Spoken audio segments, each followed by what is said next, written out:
mariage, les 7 orientations. Je l'ai déjà enseigné, donc je prends le même enseignement en fait sous un nouvel angle. Alors, pour illustrer le mariage, la réussite du mariage, pour que tu n'oublies pas, il faut te souvenir simplement du mot mariage avec les mots suivants.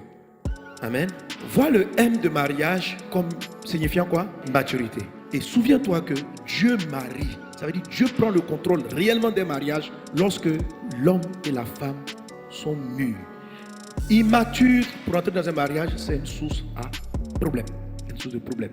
Si vous êtes rentré dans le mariage avec de l'immaturité, comment on sait qu'on est immature? Vous savez, on peut être mature sur un point et puis ne peut être mature sur d'autres points. La maturité totale n'est pas liée à l'âge. Tu peux avoir 70 ans dans ton corps, mais émotionnellement être encore un enfant. Ok? Ou bien être un adolescent. Un adolescent, ça va se marquer par un manque de responsabilité, par exemple. Par un manque de décision, d'orientation. Quelqu'un qui est adolescent, lorsqu'il arrive au mariage, il est dans un esprit d'amusement. Donc, son mariage est un jeu. Oh, l'affaire est sérieuse. En fait, il faut vraiment traiter avec la notion de maturité, et ça, je l'ai déjà abordé. Il faut le prendre. Il y a la maturité, donc M comme maturité, mais maturité dans la stature comme Jésus. Stature, sagesse et grâce. Selon Luc chapitre 2, verset 52, les 3 axes dans lesquels Jésus était en train de mûrir. Il mûrissait en stature, en sagesse, en grâce. C'est important. Amen. A comme amour. Et là, quand on parle d'amour, on revient à ce que Jésus a fait pour créer le vin nouveau. Il y a à peu près 3 degrés d'amour. Il y a l'amour qui n'a aucun goût, qui n'a aucun sentiment, qui ne ressent rien. C'est celui-là qu'on appelle l'amour agapé. C'est celui que Jésus a utilisé. C'est-à-dire, pour recréer le vin, ce que Jésus-Christ a fait est étrange.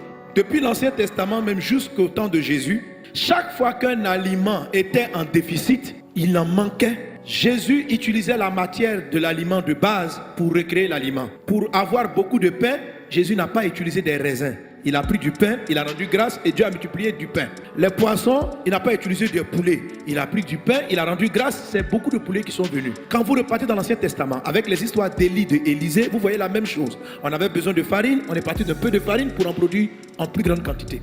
Mais la première fois où on a beaucoup de vin, mais qui ne viennent pas d'un reste de vin. Le vin de Jésus a été créé à partir de l'eau. Ça a un sens profond. Alors, le vin est quelque chose qui a du goût. L'eau n'a pas de goût en tant que telle. L'eau est neutre. Donc, le vin de Jésus ne se crée pas à partir de la vigne, ne se crée pas à partir des raisins. Le vin de Jésus vient à partir d'un phénomène totalement différent qui est l'eau. L'eau est le symbole de l'amour de Dieu. Amen. C'est ce que j'ai appris dans le A, l'amour agapé. C'est un amour de décision avant d'être un amour sentimental.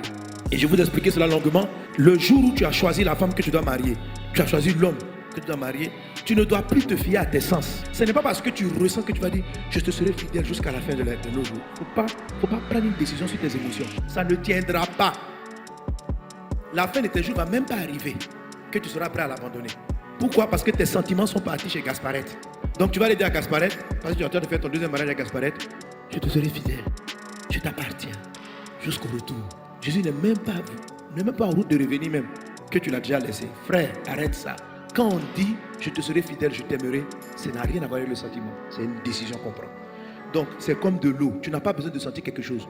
L'eau est indispensable. On ne boit pas l'eau parce qu'il a un goût. On boit l'eau parce que c'est nécessaire à la vie. On boit l'eau pour se désaltérer. On boit l'eau parce que le corps en a besoin. Jésus a pris de l'eau pour recréer le vrai amour. Jésus a pris de l'eau. La décision est ce qui précède la vie. On ne vit pas avec ses émotions. Pour qu'il n'y ait pas d'accident au carrefour, on prend la décision de s'arrêter au feu rouge. On ne suit pas les émotions, sinon il n'y a plus de règles dans la société. Si quelqu'un s'arrête à un feu tricolore où il dépasse en fonction de ses sentiments, vive les accidents. Et il y a même beaucoup d'accidents même à cause de ça. Voilà, le gars arrive, on dit pourquoi tu ne t'arrêtes pas? Il dit je ne suis pas hypocrite, je n'ai pas senti. Il dit pourquoi? Il dit non, moi je fais ce que je ressens. Mais frère, ce n'est pas une affaire de ce que tu ressens, c'est une affaire des règles. Il n'y a rien à ressentir. Le mariage est basé sur aucun ressenti. Le mariage qui va devenir joyeux, on ne ressent rien. On décide. Alléluia. Tu regardes la femme, tu décides de prendre soin d'elle, de la garder, de l'équiper. Tu décides. Tu regardes le monsieur, tu dis je vais le respecter. Pourquoi? Parce que tu as vu d'autres critères, entre autres le critère de la maturité. Mais il y a une petite attraction quand même. J'en arrive à l'attraction. Il y a une petite attraction. Et sur la base de l'attraction, après avoir prié avec Dieu, constaté la maturité, tu décides. Et tu honores ta décision, peu importe ce que tu ressens. Et tu vas voir que c'est de l'eau que va sortir un vin. Ta décision va engendrer un amour pour ton conjoint qui lui ne finit pas. Mais si c'est tes sentiments qui font que tu déclares ta fidélité est une fidélité de paille. Si ce sont tes sentiments qui font que tu décides, c'est parce que tu ressens que tu lui achètes une voiture, bientôt tu ne lui en achèteras plus.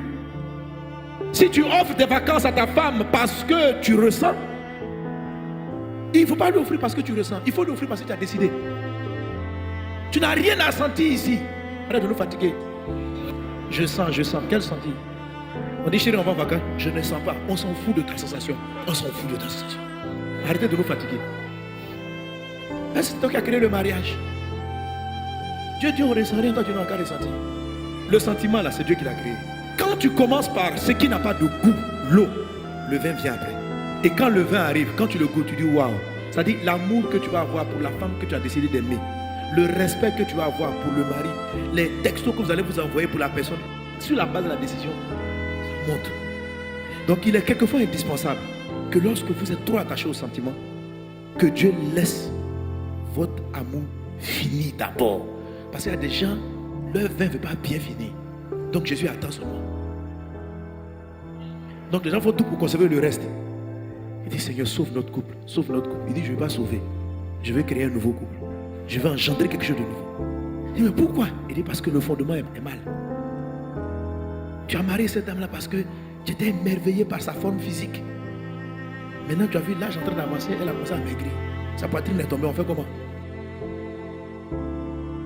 Oui, tu as aimé ce monsieur par tes sentiments parce qu'il était beau, parce qu'il avait l'argent. Quand tu vois son argent, son élégance, yes! Mais maintenant il a perdu son travail. Il est moins élégant. Il n'arrive à moins agir. Tu fais comment? Tu le laisses? Ça, ce sont les mariages sentimentaux charnels. Ça n'a rien à voir avec le futur. Tu regardes la personne, tu décides de l'aimer. Qu'il soit beau, qu'elle perde sa beauté, qu'elle garde sa beauté, tu l'aimes. Parce que ton amour n'est pas basé sur l'apparence, sur le physique. Rien du tout. Il est basé sur un choix de vie. C'est un choix de vie. C'est ça le A de l'amour du mariage. C'est lui qui fait réussir les mariages. Ce n'est pas autre chose. Amen. Quand Dieu dit Marie, aimez vos femmes, c'est de l'amour agapé, pas l'amour philo ni l'amour éros. Et de ce amour-là vont découler tous les autres. Tu seras attaché à ta femme comme pas possible. Qu'il en soit ici dans ta vie dans le nom de Jésus.